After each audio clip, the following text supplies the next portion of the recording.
Into the Old Testament, we've talked about Deuteronomy 28. The reason I brought it up again and again, because it's sort of like their John 3:16. You know, if there were Hebrew Israelites at a football game, you'd see them with 28:68, right? That's what you would see instead of the John 3:16 sign, because that's how much they dig it. Now, we need to look at it again, and I'm going to briefly show you something I haven't shown you before, and just reminding you. Deuteronomy 28, the beginning says, Israel, you'll be blessed if you do this. And it's a short section.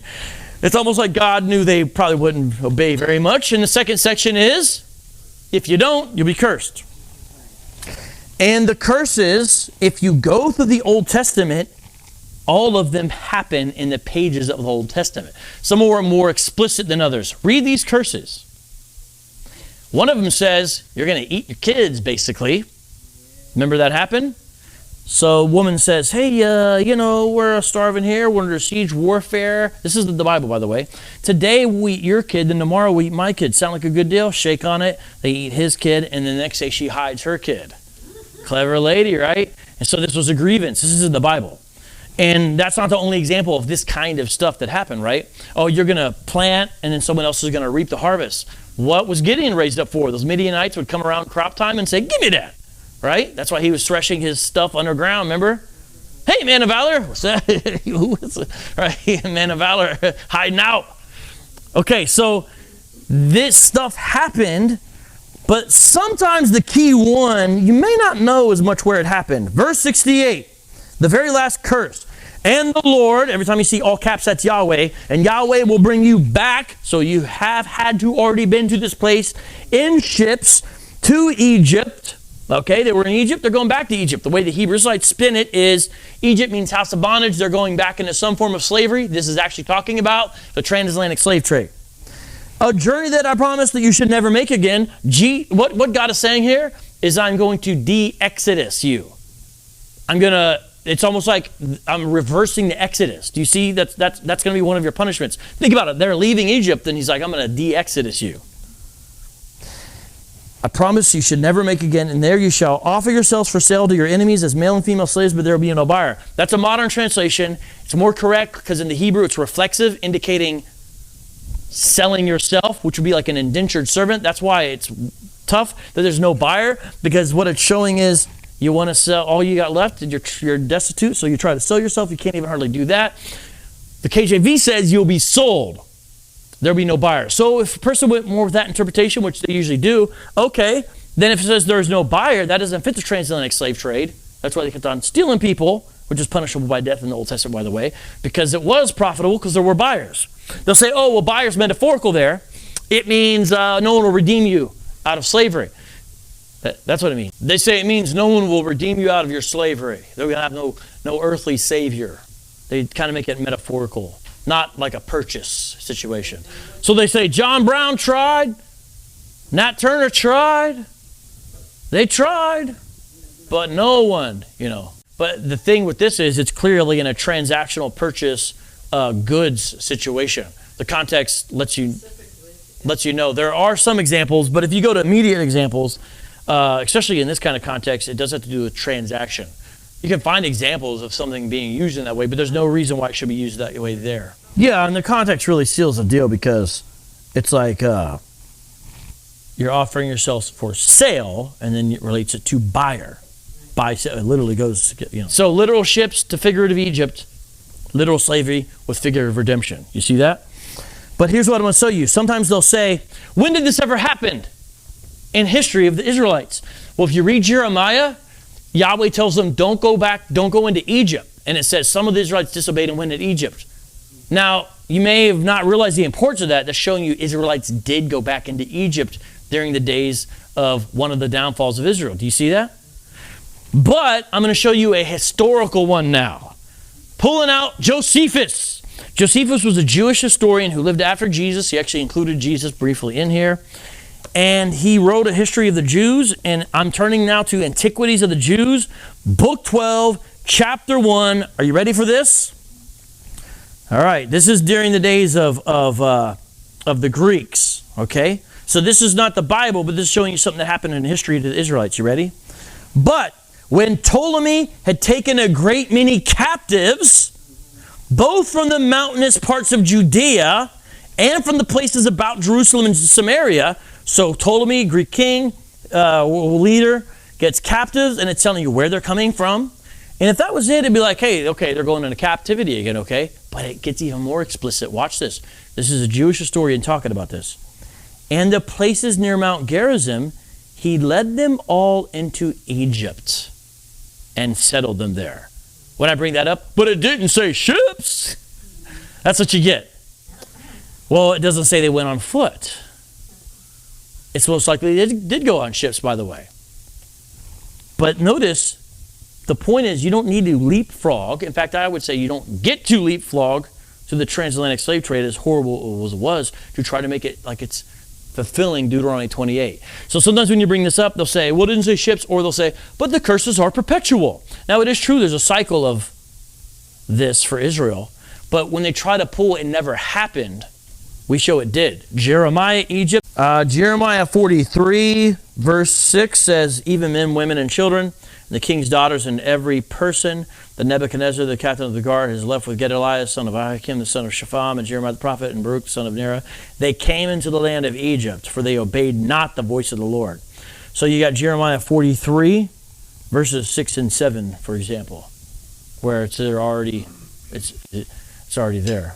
And 2 places in Josephus. So now I'm going to Wars of the Jews, the different book written by Josephus, chapter 9, verse 2. Are you ready?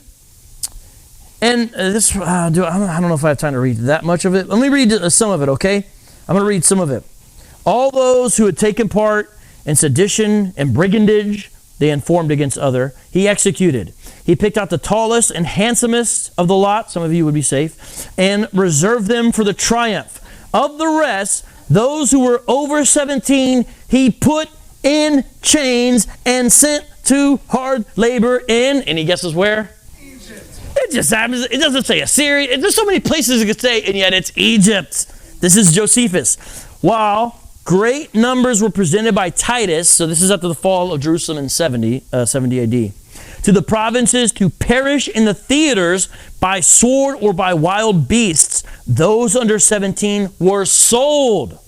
The Jewish Wars, book 6, chapter 9, 2. So it's not like there was a blank and this kind of stuff hadn't happened to Israel. It happened multiple times, and there's actually other sources. We don't have time to go too much more in depth, but I want to show you, Josephus showed this has already happened. This is 2 different periods of history. It's being sold as slaves into Egypt.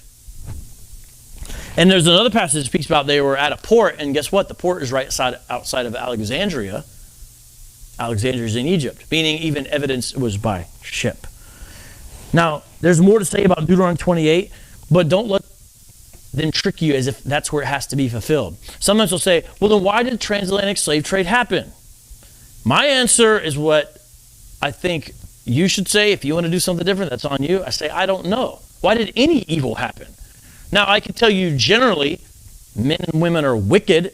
They've always enslaved each other. This is a more recent and awful iteration, no doubt about that, and long term, right? It's sustained. We're talking 400 or 500 years, depending on when you start. We shouldn't deny that. But why? I can't tell you. Now, some people like to speculate. I don't personally do that, because why does any horrible tragedy happen? We have to sit around guessing. We don't always know. Well, that tornado, do you really know? No. The prophets of old sometimes would say it was for this reason. But even Jesus, what did he do? Why did the Tower of Siloam fall on those people? What did he say? Watch out, you could perish too. Were they any more wicked? He doesn't say they were more wicked. He says, watch out or you're next, basically.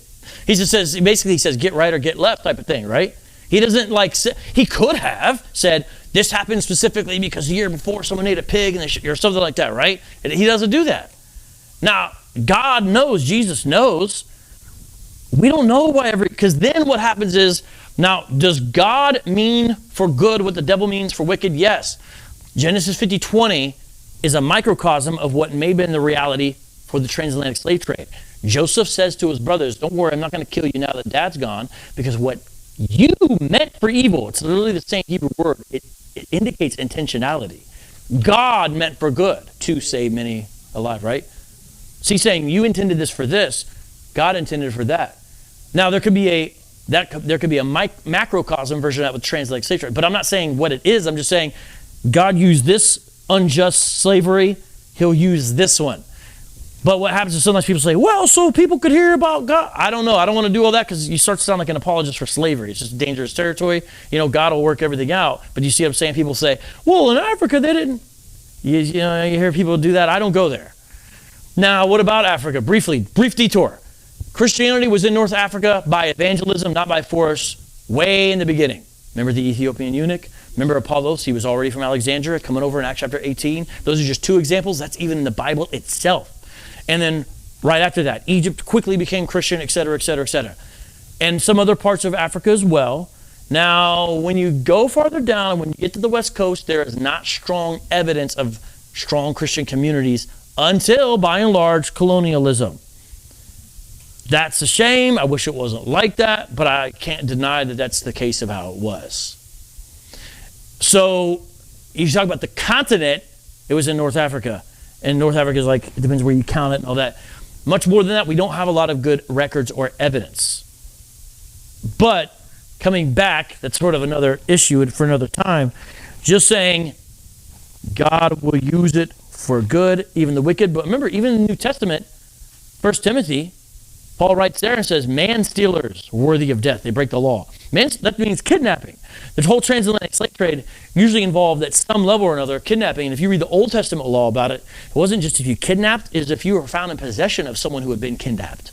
You had the death penalty. So the whole thing is based upon something that was egregious to God. And especially, children. I guess you could, captives of war, but this is not all that's happening. This is not, captives of war situation. So, coming back, and I want to show you some other passages, but before I do, because I have some other places we need to go, I'm going to stop there for a second. What I'm trying to do is give you ammunition to remember, and just in general confidence about your faith. And sometimes you may have to say, I remember I've heard about this. Let me look it up again. You may have to look it up again. This is why I brought some books. I encourage you guys to look and learn more about the transatlantic slave trade. This one's a fascinating one. It shows an atlas of where people came and went according to year. This is published by Yale. Here, check that out. Pass that around. So we can learn about these things and put it together. The other ones are more theological. That's more strictly sort of historical. But the information and resources are here. We just got to collate them together.